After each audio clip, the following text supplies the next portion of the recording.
Recently मैंने एक wedding attend करी जिसमें वहाँ पे जो गेस्ट थे उन्होंने मुझसे एक अपनी कंडीशन बताई कि उन्होंने कभी तंबाकू का सेवन नहीं किया पर उनके मुंह में सफ़ेद दाग और तीखा खाने पे जलन हो रही थी। तो हमने कहा डॉक्टर साहब क्या तंबाकू ना खाई हो फिर भी क्या ये हो सकता है? बिल्कुल हो सकता है। हाय, मैं हूँ डॉक्टर स्वर्णा और आज मैं जिस बारे में बात करूँगी वो है ओरल लाइकेन प्लानस। ओरल लाइकेन प्लानस में क्या होता है? इसमें हमारे शरीर का इम्यून सिस्टम जो है हमारे सेल्स को डैमेज करने लगता है। ये बॉडी के बाकी हिस्सों में भी हमें देखने को मिलता है, जैसे स्किन, नेल्स, हेयर और जेनाइटल्स।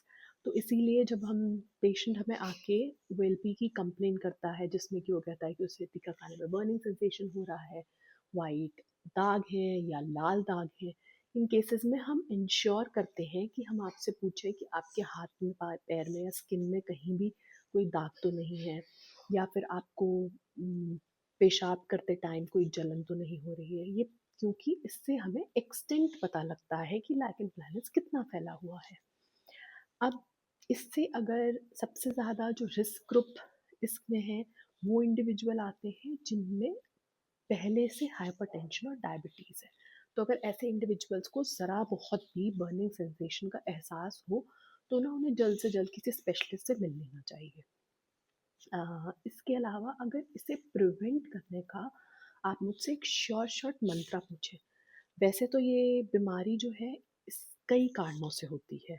तो एक कारण नहीं है कोई, बट 60 से 70% बार इस बीमारी का कारण होता है लोगों में स्ट्रेस। तो अगर आप स्ट्रेस प्रिवेंट करते हैं तो बहुत एक्सटेंट तक आप इस बीमारी को प्रिवेंट कर रहे हैं। वॉक करें, योगा करें, मेडिटेशन करें, जो मर्जी प्रोडक्टिव कुछ करे, राइटिंग करे, पेंटिंग करे, बस do something and prevent stress and trust me this disorder will be nowhere close to you.